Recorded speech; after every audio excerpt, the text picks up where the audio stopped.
Boa tarde, queridos ouvintes da Rádio Boa Nova. Estamos iniciando o programa Perante a Eternidade, a oportunidade de reescrevermos nossa história. É com grande alegria em nossos corações que começamos esse 2011 falando com vocês. Que Jesus nos abençoe. Uma boa tarde a todos e uma boa tarde, Jairo. Boa tarde, Sônia. Boa tarde aos nossos ouvintes, não é? E conforme terminamos o 2010 com aquela história nossa com Palminha, né, Sônia? Sim. Então, isso é certeza que nesses 365 dias de 2011, pelo menos nós não vamos entrar em crise mais, né, Sônia? Nós não vamos entrar em crise mais. Caros ouvintes, aqueles que não nos ouviram na semana passada, o Jairo teve uma crise existencial, que ele não queria mais fazer o programa, porque não tinha tempo, que aquilo, um montão de desculpa. Depois que a gente pensa as coisas, a gente fica até com vergonha, né? Fica com vergonha. É interessante, viu? A gente fica até com vergonha. Fala, como que nós somos invigilantes, né? E aí chega nosso irmão Palminha e mostra a importância do trabalho. Mas não mostrou a importância do Jairo. Aí Jairo ainda ficou mais nervoso ainda. Isso foi decepcionante. Deus me livre. Ele podia ter pego mais leve, né? Mais leve, né? Você também não. Não, meu irmão, você é imprescindível. E ficou como alerta para todos nós. O trabalho é importante, mas nós somos participantes. Participantes. Isso aqui é o mais triste, viu, Sônia? Vamos nos recolher a nossa insignificância, né, Jair? Ele podia ter falado comigo, não, a sua luz é imprescindível. Meu Deus. Mesmo. Jário, nós estamos aqui terminando já há 3 programas que nós estamos terminando o capítulo 7. Isso. Mas o capítulo 7 passou de ano. E saiu 2010, entrou 2011, nós ainda estamos no capítulo 7. Mas eu acho que o gostoso de fazer um programa assim, igual a gente faz, né, sem um script definido, né? Eu acho que isso fica melhor, porque a gente tem como trabalhar dentro das orientações espirituais, né? Dentro daquilo que muitas vezes os espíritos veem que é de maior importância, né? Isso mesmo. No âmbito coletivo. E a proposta do nosso programa, Jairo, é um bate-papo, é verdade, não é? É isso que... É um bate-papo com os nossos ouvintes, isso né? Mesmo. Jairo, aqui no capítulo 7, o Marcelo nos fala sobre o ato de morrer. O ato de morrer não nos concede imunidade consciencial. Pelo contrário, coloca-nos frente a frente com o ser despido de todos e qualquer privilégio. Por isso aqui não existem máscaras. Somos simplesmente a nossa consciência. Jairo, Marcelo foi fundo, hein? Marcelo foi fundo. Como diz, tá que nem o Palminha. É verdade. Bateram forte, viu? Isso aí na canela, né? Mas quando ele diz que não nos confere a imunidade, né? É porque quando alguém desencarna, imediatamente a pessoa é promovida a santo. Sim. Né? A gente às vezes vai nos velórios, tá vendo lá, aí um fala assim, foi tão bom, né? Nossa, quantas saudades. O caboclo nem desceu a sepultura, ainda quantas saudades, né? E né, como se aquele desenlace ali conferisse a essa pessoa uma bondade precoce, né? Isso. E a gente sabe que isso vai muito mais das nossas fragilidades emocionais do que propriamente da realidade, né? É isso mesmo. Naquele livro, A Noiva, né? Sim. Tem um processo lá do desencarne do senador, né? Sim. Não tem lá o desencarne de um senador lá? E o senador tá lá no velório, naquela luta, tentando provar que ele ainda estava vivo. Quando chega as entidades, dá nele um abraço, né? E sai arrastando ele pro meio da rua lá, e o povo lá em volta do caixão, colocando bandeira e aquela pompa toda, né? E o caboclo passando um aperto desesperado lá do outro lado, né? Quer dizer, não nos confere imunidade. Isso. Né? E Jairo, vai ser nessa hora que não vai ter jeito de eu me esconder. Eu vou me mostrar do jeito que eu sou. Vai ser nesta hora que nós estaremos nus, né, Sônia? Isso. Despidos, né? Ou seja, seremos simplesmente, somos o que somos. Isso. Né? E, e de preferência, sem passar filminho, viu?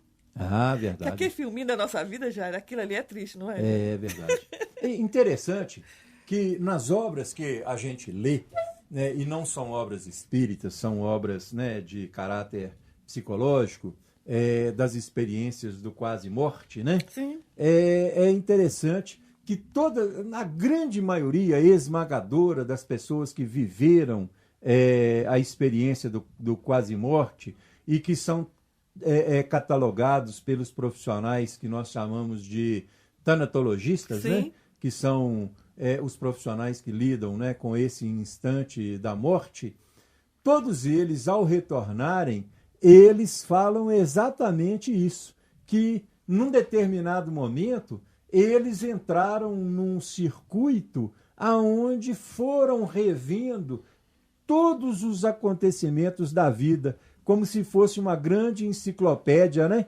Virando as páginas. Sim. E mostrando, né, esse que você chamou aí de filme, né? Sim. Então, essas pessoas que vivem a experiência do quase-morte, elas relatam cenas da infância, da juventude, cenas decisivas, capitais na vida, né? Momentos com um ente querido, com outro. É realmente uma coisa interessante. Parece ser até uma coisa comum. Isso. Né? Parece ser uma coisa assim comum. Eu estou lendo um livro, engraçado, eu não lembro agora o nome certo da autora, é uma autora americana, sabe?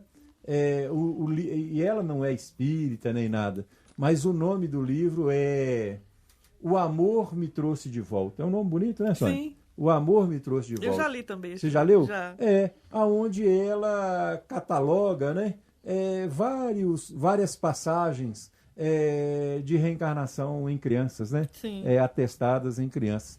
São obras muito interessantes e que para todas aquelas pessoas que se interessam pelos estudos da reencarnação, né, são obras assim que as pessoas devem ler também. Né? O Amor Me Trouxe de Volta. Isso mesmo. Jairo, Marcelo fala que lá no Núcleo Maria de Nazaré, um outro grupo muito grande é o dos hospitalizados. São irmãos em sérias necessidades, albergados na misericórdia divina. São sustentados pelo manto de amor de Maria de Nazaré. Na grande maioria, são companheiros cujas fichas estão totalmente desprovidas de méritos pelas quedas milenares. São desviantes contumazes que agrediram os códigos sublimes da harmonia universal. Acreditavam-se sempre acima da lei ou imunes aos códigos da próxima consciência. Aí, novamente, a harmonia universal que falávamos no programa anterior. Né? Cada ato meu que agrida essa harmonia universal, nós vamos ter que consertar, vamos dizer assim. E isso nos traz também, essa quebra dessa harmonia universal, nos traz problemas perispirituais, que a gente vê aqui que, inclusive, os irmãos são hospitalizados em função disso, né, Jair? Em função disso. Eu vejo, sim, que todas as vezes que... Vou falar uma coisa mínima, né? Todas as vezes que nós arrancamos uma folha de uma árvore, né? Sem propósito, né? Porque você pode arrancar uma folhinha, por exemplo, às vezes lá em casa eu tenho uma árvorezinha que chama jurema, né? Tenho arnica, e às vezes você tira aquelas folhinhas para fazer até uma infusão, né? Sim. Então tem um propósito, né? Agora, uma coisa é você passar pelas ruas, arrancar uma folha de uma árvore, dobrar aquela folha, amassar aquela folha e depois jogar pelo chão, né? Sim. Todas as vezes que nós fazemos, por exemplo, uma coisa dessa, nós estamos agredindo, né, essa harmonia universal, né? E nós responderemos por aquele ato. Já, né? Viver é alguma coisa extremamente responsável. Eu acredito que eu já tenha contado isso aqui, mas vale a pena lembrar. Que nós nascemos em Ouro Preto e lá em Ouro Preto não tem flores plantadas em rua. Isso, não é verdade. Lá não tem. Verdade. E quando, aos 13 anos, mudamos para Pedro Leopoldo, As ruas em Pedro Leopoldo são muito arborizadas. São, assim, todas as ruas em Pedro Leopoldo... Pedro Leopoldo é uma cidade bonita, né? Sim, Assim, muito linda, leve, né? muito linda. É. Então, aquilo me fascinava. Eu saía pelas ruas apanhando, arrancando as flores, arrancava e jogava fora. Aí uma senhora chamou a minha atenção e virou: não arranque as flores das árvores, desde que outras pessoas vejam a beleza da flor. Possam vê-la, né?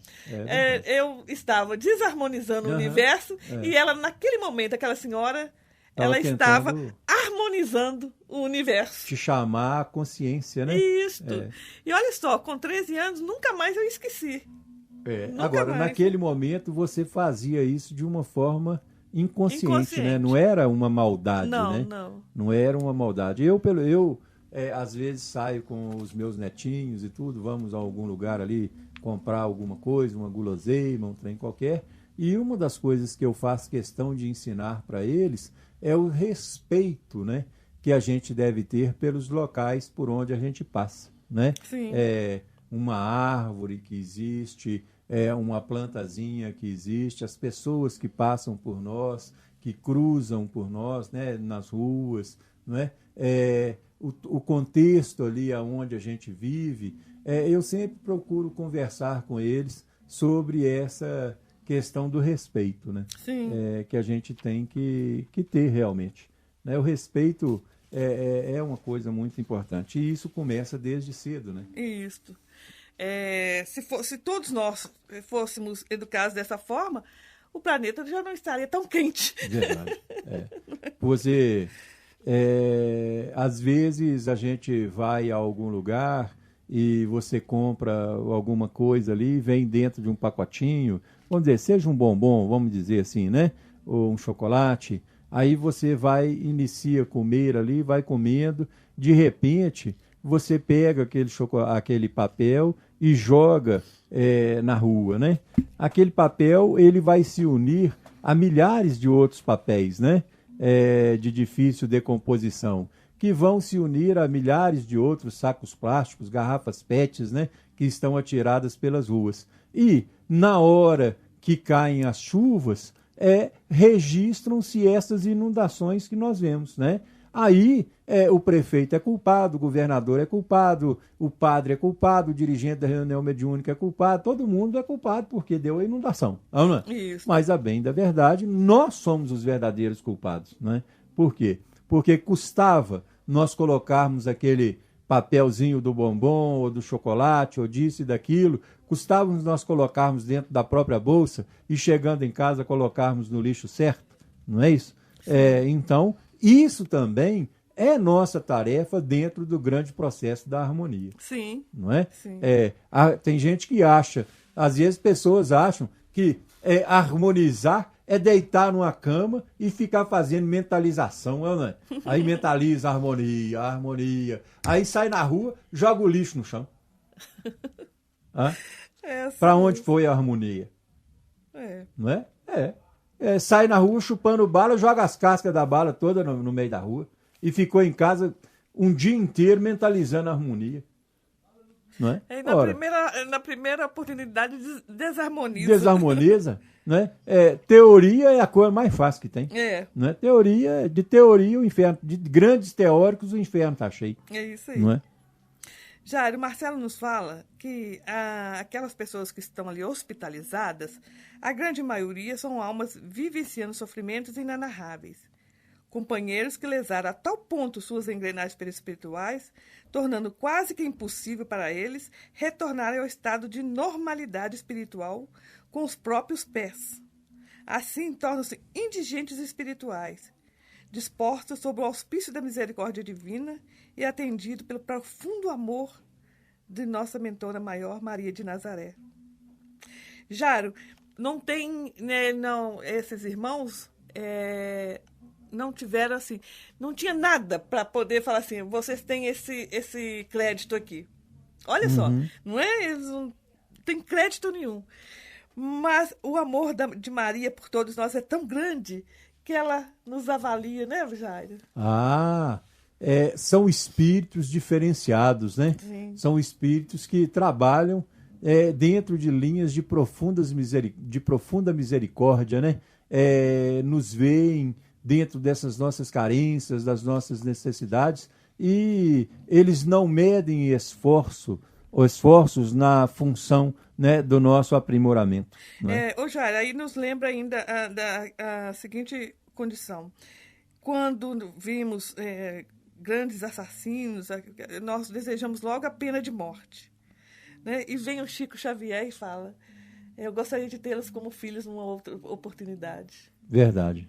Há uma grande diferença desses seres com nós, né? Para com nós, né, Jair? Verdade, né? Nós desejamos a morte para eles.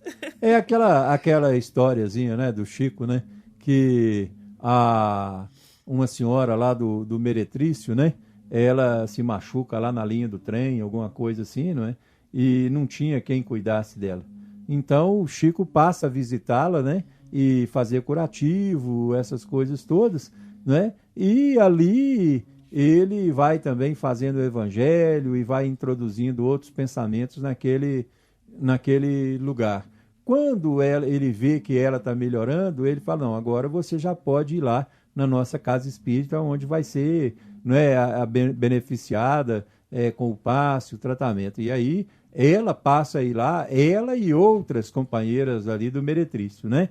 Quer dizer, essas companheiras, elas passam a frequentar o evangelho, né, no lar, na casa de Chico Xavier. Sim. Né? Passam a frequentar, passam a estudar, né? E Chico com amor, com carinho, recebendo aquelas pessoas. E segundo consta, né, os anotadores desta história, que estas mulheres largaram ali aquela vida que elas vinham vivendo, né? Algumas se mudaram para Belo Horizonte, se tornaram trabalhadoras domésticas, né? Trabalhadoras em alguns lares, e me parece que 3 ou 4, né, terminaram as suas experiências como enfermeiras no hospital, né, da Santa Casa de Misericórdia. Ora, então, elas estavam ali não porque elas queriam, mas elas estavam ali por falta de oportunidade, né? Por falta de um coração que realmente acreditasse nelas. Chico acreditou e elas mudaram de vida, não é? Sim. Quer dizer, então, esse é o nosso caminho, acreditar mais nas pessoas, não é? Acreditar que é possível mudar sem exigir mudanças de quem quer que seja. Isso. Não é? Nós acreditamos, mas não exigimos mudanças de quem quer que seja. E sabemos também que as mudanças, elas vêm com o tempo, né? Jário, isso aí que você disse é muito sério, porque se exigimos, nós estamos violentando. Violentando, né? justamente. O evangelho, ele é muito sutil, né? Quando ele narra assim, e o semeador saiu a semear. Não é? O semeador saiu a semear, né? Quer dizer, ele não estava plantando, ele estava semeando, né? Não é? Eram sementes, né? Não eram plantas, ainda eram sementes. E ele saiu a semear, ele não ficou ali esperando germinar. Sim, ele saiu a semear. E quando a gente olha, observa a sutilidade do evangelho, ele não ficou ali a esperar, igual você trouxe muito bem, porque cada semente vai germinar ao seu tempo. No seu tempo. Né? Cada semente vai germinar ao seu tempo. E eu não tenho lá como ficar determinando tempos das sementes. Né? Se eu semear sementes de feijão, muito provavelmente, nas próximas 12 horas, elas vão começar a germinar. Mas se eu semear uma semente de carvalho, provavelmente ela vai demorar aí uns 70, 75 anos para iniciar a germinação. Né? Quer dizer, cada semente vai produzir a seu tempo. Isso mesmo. Jairo, o Marcelo fala que dispomos aqui de uma interação com muitos núcleos de atendimentos espirituais localizados na crosta terrena. Uhum. Como que é isso? Crosta terrena, já? Explica para mim. Muitos núcleos localizados na crosta terrena. Muitas vezes a nossa casa espírita é um desses núcleos. Sim. Né? Porque muitas casas espíritas, elas possuem também no seu campo espiritual albergues, né? Outras possuem hospitais. Não é? Tem casas espíritas que elas possuem até, vamos dizer assim, ambientes prisionais, né? Sim. Mantém ali entidades ali sobre, né, às vezes, ali uma coerção, né? Logicamente, isso é promovido aí pela misericórdia divina, né? Às vezes aquelas entidades ficam ali e essa casa espírita, ela é uma casa espírita, em geral, muito sólida, muito firme, porque o campo magnético dessa casa espírita é um campo magnético muito ordenado, muito vivo. Não é? Não é qualquer uma que vai se prestar a isso. Tem casas espíritas em determinadas regiões que elas recebem diariamente aqueles companheiros desencarnados em toda a redondeza, né? Ali recebem diariamente desencarnados de toda a redondeza, e eles são albergados ali até providências, né, ulteriores, né?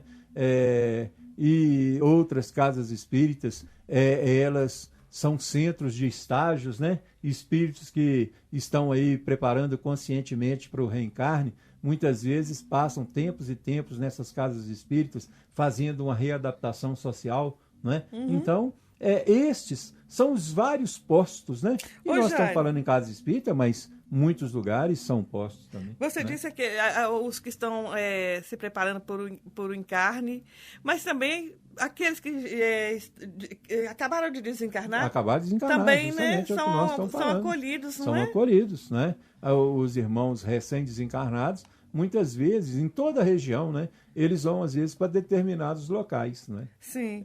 Mas e ali permanecem um tempo... Tempo indeterminado. Tempo indeterminado. Agora, isso, né, vai depender muito de uma solidez, né, dessa instituição. Isso mesmo. Né? Tem que ter uma solidez vibratória, né, um campo magnético propício, né? Tem que ser uma área confiável, né, para os instrutores espirituais. Né? Jário, vamos fazer um pequeno intervalo e voltamos já já. Estamos de volta com o programa Perante a Eternidade. Queremos deixar aqui para vocês o endereço do nosso Messenger. Programa Perante a Eternidade, @hotmail.com. Repetindo, programa Perante a Eternidade, @hotmail.com. Nos acesse, vamos bater um papo? Lembrando aos amigos do Clube Amigos da Boa Nova. É importante, queridos ouvintes, a gente está sempre repetindo aqui a sua participação junto ao Clube dos Amigos da Boa Nova. Vocês vão estar ajudando a Fundação Espírita André Luiz, adquirindo bons produtos, bons livros, CDs, DVDs. É importante a sua participação. Aqueles que querem conhecer os produtos do Clube Amigos da Boa Nova, podem entrar em contato através do telefone 0800 12 18 38. 0800 12 18 38. Participem, colaborem. É importante que vocês estejam presentes junto ao Clube Amigos da Boa Nova. Queremos também deixar aqui o site da Rádio Boa Nova. É www.radioboanova.com.br. O telefone de contato é o 0800 97 95 011. Vamos deixar para vocês também o nosso MSN, o nosso Messenger. Programa Perante a Eternidade, @hotmail.com. Programa Perante a Eternidade, @hotmail.com. Queremos deixar aqui o nosso grande abraço aos queridos amigos, Sr. Euclides e a Dona Doni. Doni, um grande abraço, que Jesus a abençoe. Estamos com muita saudade. Um grande abraço a vocês e sejam presentes em nossas vidas como vocês têm sido. Obrigada. Jairo, como que funciona essa parceria? É uma parceria, não é, Jairo? Do plano espiritual com os centros espíritas que estão em bom funcionamento. Não é uma parceria? Justamente. É uma parceria em que nós todos ganhamos, né? Aprendemos, temos oportunidades de trabalhar, né?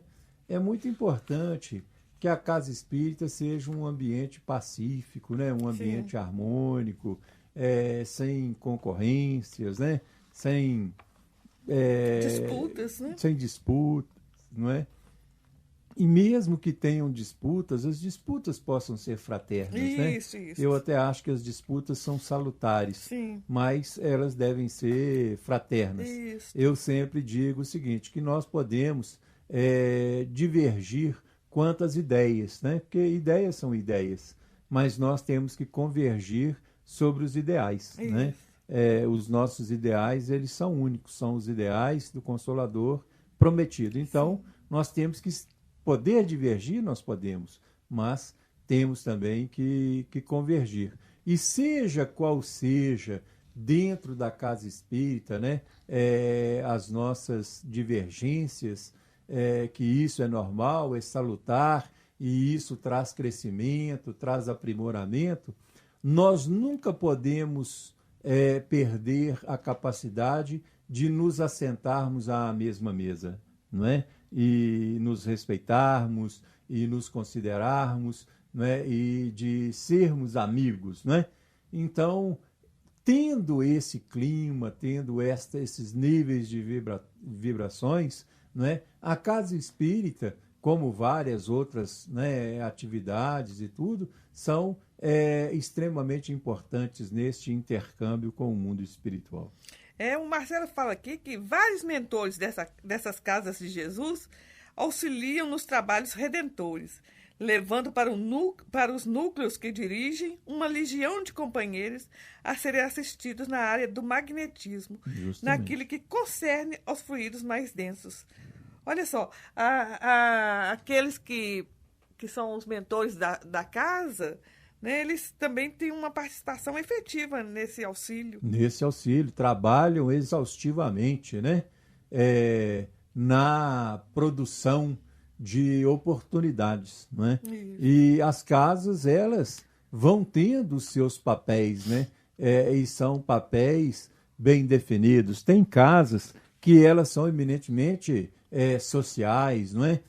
Outras são evangélicos, né? Doutrinários evangélicos, né? Sim. Os outros são doutrinários mesmo, né? Tem casas que têm uma tendência ao cientificismo muito grande, né? Então, cada uma se presta a um objetivo. E a frequência destas casas, não é? Elas vão estar estritamente centrada dentro das necessidades de cada um, não é? Quer dizer, nós vamos nos localizar conforme as nossas necessidades. Então, cada casa, ela presta um trabalho muito relevante, não é? Então, quando pensamos assim, nós silenciamos as críticas, né? Porque o pessoal lá do centro tal só pensa em mediunidade. É o papel deles, né? Porque o pessoal do centro tal, ele só pensa em roupa e sopa e atividade social, né? É o papel deles, é o que os espíritos estão esperando daquele núcleo. Aí tem alguém que fala assim, não, mas eu não suporto a casa tal, é uma meninada, cheio de jovem, uma confusão danada. Gente, é o papel daquela casa, né? Cada casa, ela desenvolve o seu papel, né? E uma das coisas lindas dentro do movimento espírita é a liberdade de expressão, né? Cada casa, ela se expressa dentro daquilo que o alto espera dela, não é? Isso. Cada um tem o seu envolvimento, cada um tem o seu objetivo. Isso é muito lindo no movimento espírita e não deve ser perdido. Que a base é Jesus, né? A base é Jesus, não é? Quando, às vezes, nos períodos que eu estou mais ativo e que viajo mais, isso e aquilo, eu acho maravilhoso, né? Cada lugar que você chega, você encontra um estilo, você encontra níveis de objetivos diferenciados, não é? Níveis de trabalhos diferenciados. Então, isso é mesmo maravilhoso. Cada um contribui com aquilo que possui. Eles falam também que as casas espíritas auxiliam também nas tarefas de esclarecimentos comumente conhecida como doutrinação. O que denominamos, Marcelo fala, que denominamos aqui como acolhimento fraterno. Os nossos irmãos, bastas vezes, não são capazes de imaginar a importância desse trabalho para o nosso núcleo e para nossos assistidos.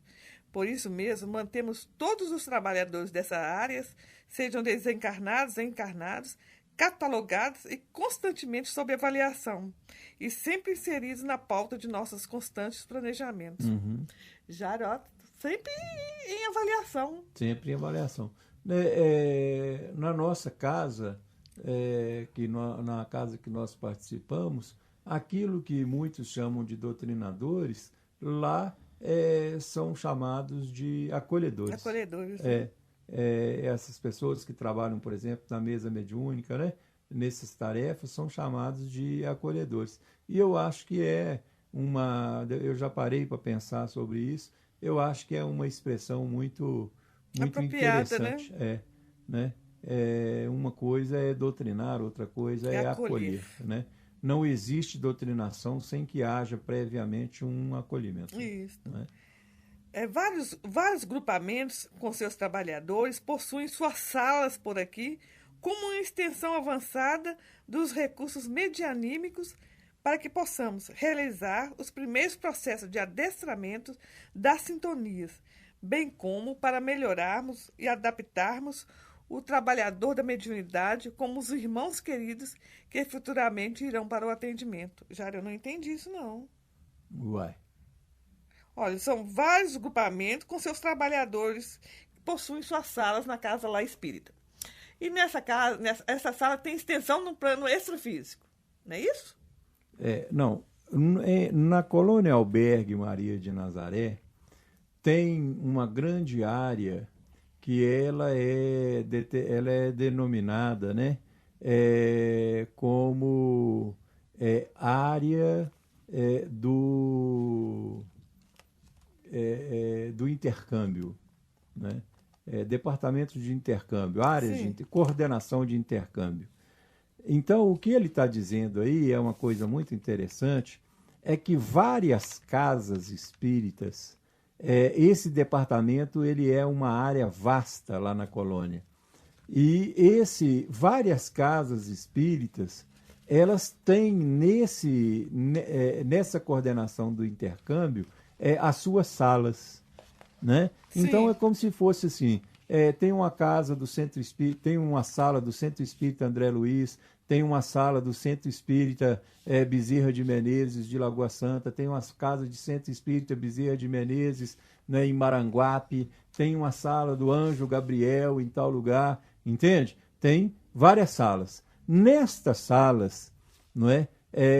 Sempre, quase que diariamente, aqueles trabalhadores que estão bem positivamente, que estão em sintonia, né, com os trabalhos maiores, os médiuns, todas as equipes, elas se reúnem nesta sala. Nesta sala comparecem também os mentores. E ali, muitas vezes, são levados vários companheiros que estão em tratamento na colônia Albergue Maria de Nazaré, como companheiros que estão em tratamento em outras colônias, né?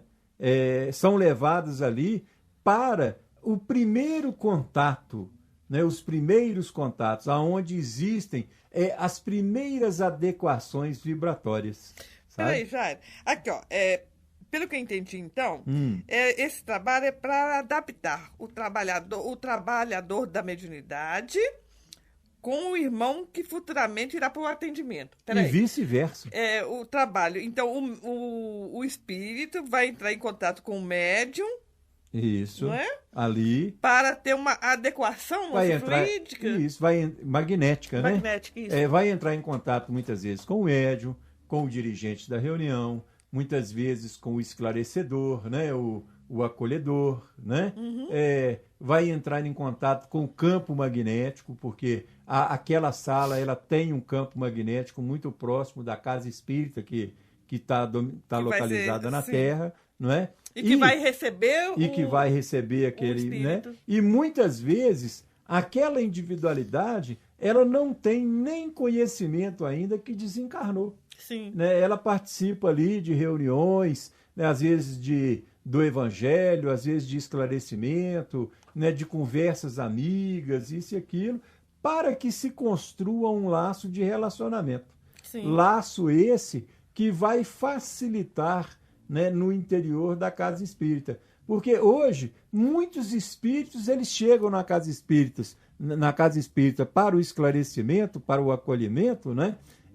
E eles, né, às vezes abraçam o médium e falam, e você por aqui, né? Você está aqui, que bom. Então ele chega, já faz já tem um nível de amizade ali, Isso. né? Mas aí de repente ele começa a falar por aquele médium, né? Aí a coisa fica muito mais fácil do que se ele fosse pego e julgado ali, né? Porque se você não conhece, não sabe de nada, você não se abre também, não. Justamente, não é? Né? Então, esses trabalhos, eles às vezes começam exaustivamente nestas salas, né? Que muitas casas espíritas possuem nesse departamento, né? Do intercâmbio, né? Localizado na colônia Albergue Maria de Nazaré. Sim. Por isso chama albergue, né? Isso. Porque é transitório, Sim. né? As pessoas ficam por ali, são recebidas, isso e aquilo, né? No albergue, uns dormem, outros tratam, outros isso, outros aquilo, até que tenha condição de seguir para um lugar mais adequado, tranquilo, né? Isso. O Marcelo fala, Jairo, que bendita mediunidade, terra fértil para o plantio do amor, espaço misericordioso para o trabalho redentor, permitindo a todos os caídos e a nós, os grandes devedores, a sublime oportunidade de ressarcimento de nossas promissórias, através dos cheques de amor ao próximo. Justamente. Aí nós lembramos Kardec, né? Quando Kardec fala que mediunidade é um dom de Deus e não é concedida ao médium para seu deleite, ainda menos para a sua satisfação de suas ambições. Das ambições. Não é isso aqui? A mediunidade, ela é uma tarefa extremamente responsável, né? E, infelizmente, eu acho até que é um processo que as casas espíritas têm que trabalhar e têm que buscar essa conscientização. Os nossos dirigentes de reuniões mediúnicas, né, têm que estar sempre atentos, sempre levando esse assunto às reflexões, porque, né, muitos médiuns acham que o trabalho da mediunidade começa às 8 horas, né, num dos dias lá da sua casa espírita, termina muitas vezes 9h30 e as responsabilidades estão cumpridas, né? A mediunidade, ela não tem meio, ela não tem início, nem meio, nem fim, né? Ela é uma constante, né? Você está sempre em atividade, né? Você está sempre em atividade. Lógico, se você dá a essa atividade um sentido positivo, ela vai ser uma mediunidade positiva. Se você não cuida, se você não toma conta, se você não vigia, você não vai dar a essa mediunidade um sentido positivo. Então, ela terá fatalmente um sentido negativo. E todas as vezes que você dá à sua sensibilidade um sentido negativo, essa negatividade pesa sobre você. Isso. Né? Lembrando mais uma vez Kardec, ele fala, né, que a mediunidade tem como fim a melhor espiritual do médium. Do médium, justamente. Ela é um tratamento para o médium, né? Isso. Ela é um tratamento para o médium. Então, né, a mediunidade, ela é uma maravilha, na medida em que você tem a oportunidade, né, de presidir ali, de trabalhar o autotratamento. Sim. Não é? Marcelo fala que mediunidade, bendito farol a iluminar através dos trabalhos vertidos em todos os tempos da humanidade. Espaço-luz onde a misericórdia e a humildade devem encontrar-se para o trabalho redentor, sobre a égide de Jesus, Senhor e Mestre. Assim, o trânsito em nossa colônia é intenso, pois, além de todos esses afazeres e responsabilidades com todos os irmãos do caminho que circulam em nossos domínios, temos também uma enorme legião que aqui comparece em busca de notícias de seus entes amados, internados em nosso hospital. Além disso tudo, temos os encarnados. Além dessa legião de desencarnados, tem uma legião de encarnados que vão para lá em busca de notícias, né, Jair? De notícias, de uma série de providências, de até interpelações, né? Sim. Pelos seus entes queridos, né? E toda essa legião, ela tem que ser acolhida. Por isso que em determinados momentos dos livros, Marcelo diz assim, por aqui o trabalho nunca para. Nunca para. Né? Por aqui o trabalho nunca para, porque é ininterrupto. Você fez uma citação do Evangelho aí, e eu não posso deixá-la passar em branco, porque Sim. é uma das que eu mais gosto, né? Quando Jesus diz assim, né? Vós me chamais bom, né? Bom mestre, mas bom é o meu Pai que está nos céus. Sim. Né? Aí ele diz assim, vós me chamais mestre, e dizeis bem porque eu o sou. Né? E olha interessante, né? Jesus, ele rejeita o título de bom, né? Uhum. E nós vivemos doidos para ser chamado de bom. Jair é muito bom. Ou não é?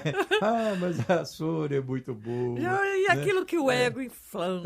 Nós vivemos doido para alguém nos chamar de bom. Fulano é bom demais, né? E Jesus vai dizer assim, bom, né? É meu Pai que está nos céus, né? Ora, se Jesus, que é Jesus, rejeitou, né, o título ainda não aceitou esse título de bom, não é? Gente, só existe bom, brilho, né, Sônia? Não tem, né? Bom é só o Pai que está no céu, não é? Isso. Nossa, essa passagem é muito bonita. Ô, Jário, você acredita que tem gente que vai lá? Marcelo fala que eles vão lá só para desforras, para cobrança, para serem sustentados no materialismo. Isso. Jário, tem gente que sai daqui. Ué. E vai lá atrás de marido, vai lá atrás de mãe, de tia, de sobrinha, e vai brigar, não é? É isso brigar. Tem uma passagem aí, eu acho que é no Reencarnação Divina Bênção, né? É uma passagem que a senhora vai lá reclamar da cristaleira, né? Para quem que ficou a cristaleira? A outra, coitada, não sabia nem que tinha desencarnado, quanto mais que já tinha perdido a cristaleira. Né? Nossa, a coisa é feia, não é? Às vezes, isso é uma questão muito terrível, porque às vezes nós nos mantemos presos a coisas tão pequenas, não é? Presos a mesquinharias, não é? E isso influi muito nessa nossa continuidade no mundo espiritual. É isso mesmo. Ô, Jário, terminando aqui o nosso capítulo 7. Terminando, hein? O Marcelo nos fala: a vida é misericordiosa e boa, e por isso permite-nos diariamente a sublime oportunidade de reescrevermos a nossa história, abrindo-nos leques amplos de realizações pessoais. Cabe-nos, então, localizar cada momento de nossa experiência com grande responsabilidade. Por isso mesmo, Jesus, o grande analista, pontuou com profunda sabedoria: por onde estiver o teu tesouro, aí estará também o teu coração. E por que não dissermos, aí também estará a nossa história. Encerramos a nossa história. Encerramos com esses dizeres do Marcelo Rios, agradecendo aos ouvintes por ter estado todo o ano de 2010 conosco, e pedimos também a sua participação junto ao programa Perante a Eternidade durante esse ano que inicia, de 2011. Que este ano seja coberto de harmonia, de paz e saúde para todos nós. Que Jesus nos acolha a todo momento. Sejam felizes. Boa tarde para você, Jair. Boa tarde a você, boa tarde aos nossos ouvintes, né? E que nós possamos ter um 2011 espiritualmente de gala, né? Isso mesmo.